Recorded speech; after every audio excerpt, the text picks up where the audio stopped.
I want you to think of a group of people you easily empathize with. Maybe it's the people within your community, or a group that shares a similar trait as you. Maybe they care about something you care about, and so you feel a deep connection to them. Now I'd like you to think of a group of people you find it very difficult to empathize with. Maybe it's people that have an opposing mindset as you. Maybe it's a group of people that ascribe to something you just can't understand. Maybe it's a group of people on the other side of the planet you heard bits and pieces about. Maybe they do something that makes you sick, that you'd never do. Now I'd like you to ask yourself, what's the difference between these two groups? What makes one of them worth your energy and empathy and not the other? Are they not both made up of humans? There are many people on the planet that find doing what you just did very difficult. They have a very hard time displaying empathy indiscriminately. There's always a group of people that isn't deserving of their empathy. This group of unempathetic individuals, they're almost like a hive mind, because they all seem to lack empathy to the same groups. But I'm getting ahead of myself. I'd like to ask you another question. Why do some people just not care?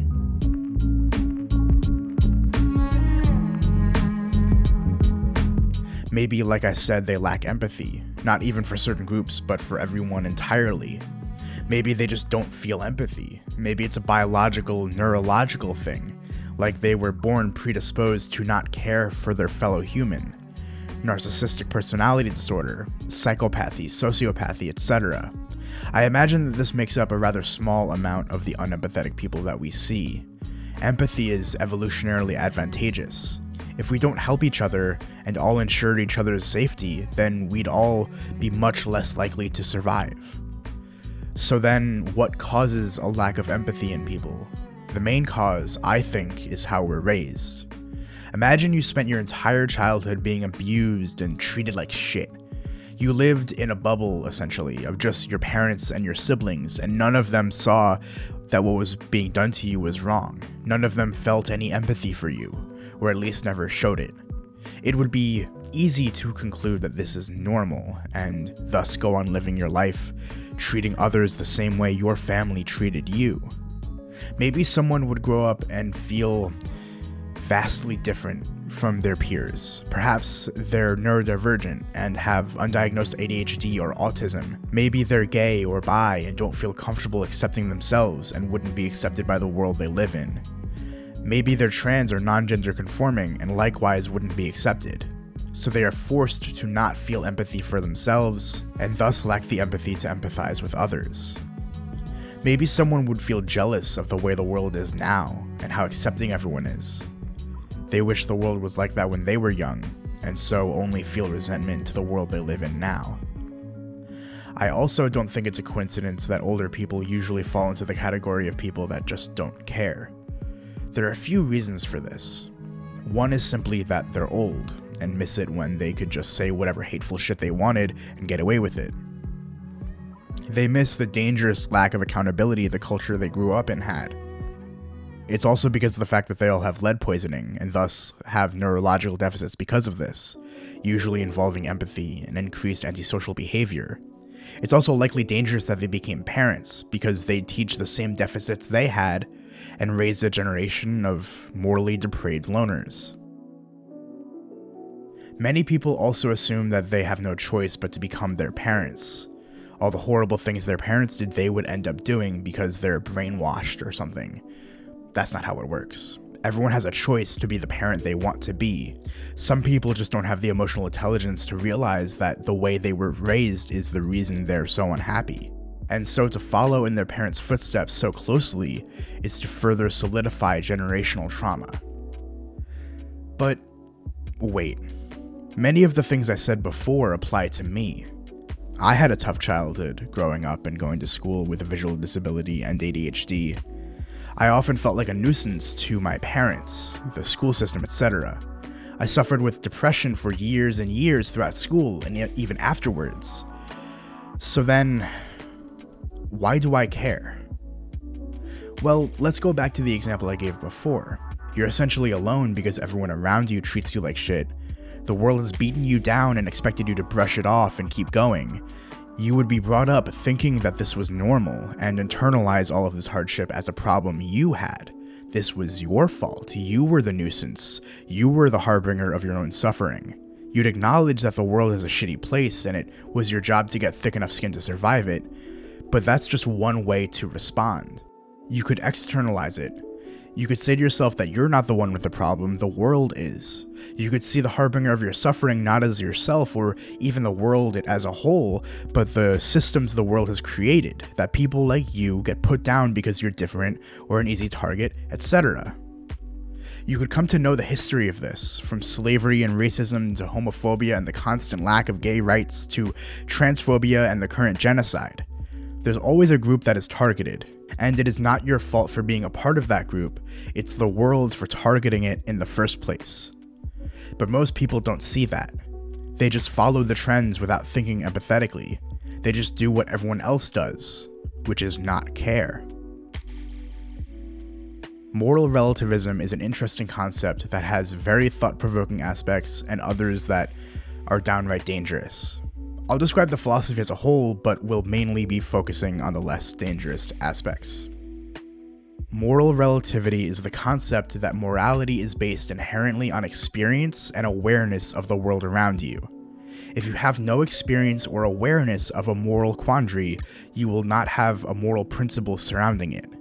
This is pretty obvious, but it begs the question, upon your experience or awareness of something, would you come to the same conclusion as someone else? Based on the fact that we know that there are plenty of people that don't care, the answer would be yes. We have people that are liberal and conservative in the United States, so it would make sense that these two groups came to different conclusions based on the same moral stimuli. But I think that looking at it this way is very dangerous. This implies that someone would become aware of the concept or their own ability to commit murder or rape, etc., and not come to the conclusion that these things are wrong. I mean, we know that there are people that don't consider these things wrong, or at least wrong enough for them to not do it. We have school shootings and rapists, etc. Maybe I'm just trying to instill my idealistic everyone can be good view on a world that just doesn't fit the bill. Or maybe there's something else at play here. In my last video, I talked in detail about the choice everyone makes to be blissfully ignorant or painfully aware. I personally choose knowledge. That way I can make my own decisions on what I know of the world around me. But what about people that choose ignorance? People that purposefully ignore and repress knowledge of things that they don't like? Would the same principles of moral relativity still apply to them? Would their self-induced ignorance impact their morality in such a way for them to be awash with moral ambiguity? Would they then, by their own choice, not care? Maybe it's just part of who I am that I couldn't imagine not caring. You'd have to do something really, really bad for my empathy to be blinded by fury. There are only a few instances that I can think of that fit this criteria. This goes back even further than my last video. I talked about how important knowledge is and how any movement to make it more difficult to access is dangerous and is an infringement on your right to free speech. It is doubly important for knowledge to be easily accessible because if you don't know, you won't care, which by the way is more or less the motto behind fascism. It's also hard to get people to care about things because they never seem to want to if they don't. Likely to do with the same concept of blissful ignorance versus painful awareness. It hurts to be aware. It hurts to care. It's so easy to just exist in our own bubble, never feeling inclined to exit out of it, and rarely interacting with the world around you. Getting lost in the fabricated outrage you see on Facebook or Fox News. If only Tucker Carlson were still employed there. Thank God he's not. It's important to get information from multiple sources and vet the sources in which you get your information from. You don't believe that Nigerian prince whenever he emails you, so why would you believe Fox News or random people on TikTok? I just hope that someday soon, people that care won't feel like the minority. People that care about people in shitty situations, people with unique struggles. Whether those struggles be financial, personal, or societal matters, we all need people that care when we are in need. This whole country is in need, as it feels like everything's falling apart. yet it feels like less and less people care. I know this isn't true because I see how many people care on TikTok and through talking with people. I guess the bad voices are just getting good at being very loud. I've gotten sidetracked. Some people just don't care because it's hard to care. I've had to train myself to care about the things that I care about. The concept of trans people, non-gender conforming people, etc. used to be a very tough thing for me to understand.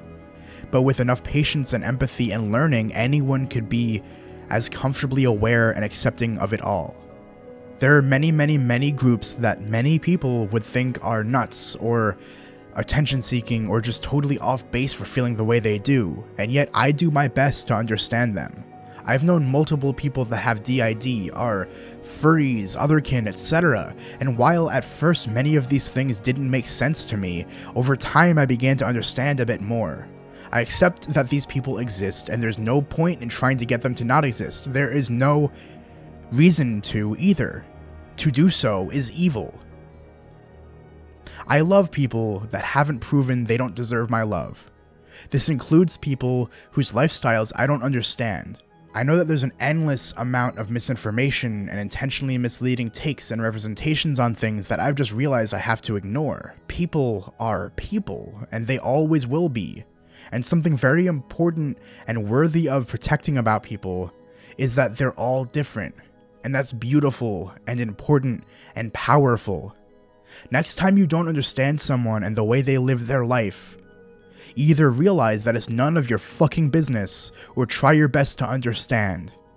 Be patient, be empathetic, be loving. That's all you have to do. Love. Love people for the fact that they're human and they're not like you, and realize there's a lot to learn from that. Trans men who take testosterone quickly find it very, very difficult to cry. This is very, very, very validating to me as someone who's a cisgender male, and often feels like I'm holding my emotions back too much. It's biology. You can learn something about yourself from someone who isn't exactly like you. And they'll say it again and again until you click off the video. That's beautiful. Why do some people just not care? Because they don't want to learn things about themselves. Because the American people are masters of repression. Break the mold. Break the generational trauma. Break the pattern. Care.